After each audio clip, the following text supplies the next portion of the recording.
जी हाँ, पूजा भी करते हैं, पाठ भी करते हैं, जप भी करते हैं, तप भी करते हैं, प्रार्थना भी करते हैं, रामायण को भी सुनते हैं और कथा भी कराते हैं, हवन भी कराते हैं। बहुत सारे हम कार्यकलाप करते हैं और महापुरुषों में भी बैठते हैं, बुजुर्गों में भी बैठते हैं, बातें भी सुनते हैं।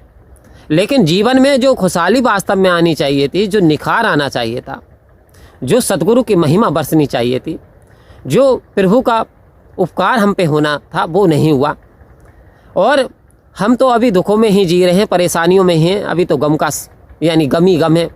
दुनिया में कितना गम है, मेरा गम सबसे कम है। आओ संत महात्माओं, ये बातें अक्सर हम सुनते रहते हैं कि सारे क्रियाकलाप करने के बाद हे हम दुखी क्यों हैं। तो उधर एक कवि हुए रामधारी सिंह दिनकर, उन्होंने एक पाठ लिखा, ईर्ष्या तू ना गई मेरे मन से।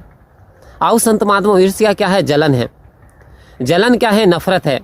नफरत क्या है? हेट है। और हेट क्या है? यानी सारी दुखों का कारण है। अग्नि का काम करती है हेट, नफरत। जिस घट में, क्योंकि कबीरदास जी ने तो यहाँ तक लिखा, प्रेम गली अति साकरी तामे दो ना समाई। प्रेम गली रूपी कह रहे हैं बहुत संकरी है, छोटी है।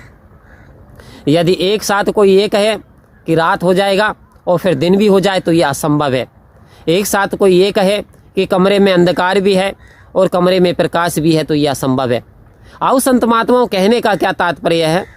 यदि ये कोई ये कहे कि नफरत उसके मन के अंदर प्रोए बैठा है, अहंकार उसके नफरत और अहंकार उसके अंदर घट कर गया है, तो वास्तव में वहाँ आनंद नहीं आ सकता, जीवन खुशहाल नहीं रह सकता, सतगुरु की महिमा नहीं बरस सकती, क्योंकि वचन का पालन नहीं कर रहा।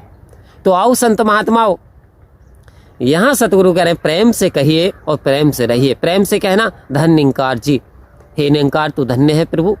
तो प्रेम से कहना, कह रहे हैं कहने का भाव भी प्रेम से हो, क्योंकि प्रेम के बसीभूत होकर के 56 प्रकार के भोजन भगवान ने त्याग दिए।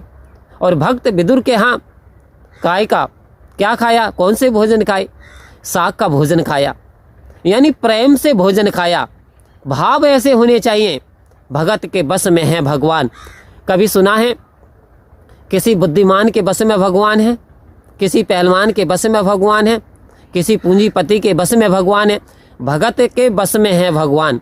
आओ संत महात्माओं, राम नाम सब कहें, ठग ठाकुर और चोर, बिना प्रेम रीजे नहीं तुलसी नंद किशोर।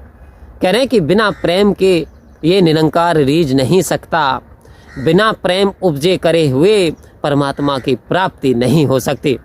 तो प्रथम सीढ़ी है हमारे अंदर संत महात्माओं, यदि नम्रता आ जाए, प्रेम आ जाए और प्रेम का मुजस्मा हम बन जाएं, प्रेम छल के, तो वो दिन दूर नहीं जब सतगुरु की अपार कृपा हम पे बरसेगी।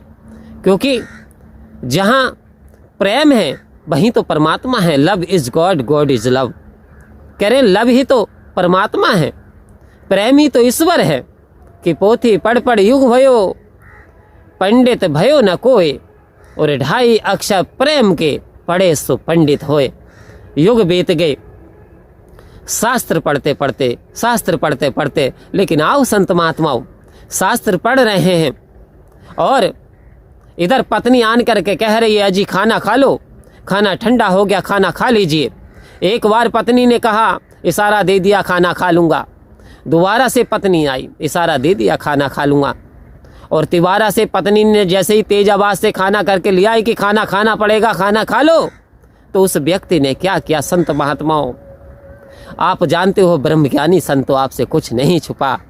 उस व्यक्ति ने जो किताब पढ़ रहा था वही पत्नी के माथे पे मार दी, और किताब इतनी भारी थी कि ब्लड में वो किताब सन गई और रक्त बहने लगा। पत्नी भी पढ़ी लिखी थी, पति भी पढ़ा लिखा था, लेकिन मानने के बाद अफसोस हो करने लगा। और पत्नी ने जब देखा टाइटल किताब पे लिखा हुआ था सहनशीलता। सहनशीलता सबसे बड़ा गुण है इंसान का। Tolerance is the great quality of human.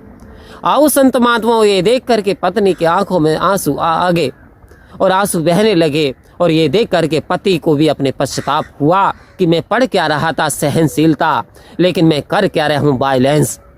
आओ संत महात्माओं, सतगुरु कह रहे हैं कि मैंने तुझे भेजा प्यार फैलाने के लिए, मैंने तुझे इंसान का जन्म लिया मानवता के लिए, लेकिन तू क्या कर रहा है? तू दानवता पे उतर आया है, तो इंसान से जानवर बन चुका है। तो आज इंसान से इंसान को खतरा नहीं, आज ताले लगाए जा रहे हैं। आओ संत महात्माओं, सॉरी, जानवर से खतरा नहीं, इंसान से खतरा है। जानवर के लिए ताले नहीं लगाता इंसान, इंसान के लिए ताले लगाता है। सेफ्टी तिजोरी इंसान के लिए बना रखे हैं, इंसान को इंसान से इतना बड़ा खतरा हो गया। तो आओ संत महात्मा, यह अविश्वास इतना ना बढ़ जाए कि समाज में अराजकता फैल जाए, समाज की शांति छिन जाए। इसलिए हमें सतगुरु के वचनों का पालन करना है, रमे हुए राम की प्राप्ति जीते जी करनी है और सेवा सत्संग सिमरन को जीवन का आधार बनाना है। परम प्यार से बोलिए धन्यकार।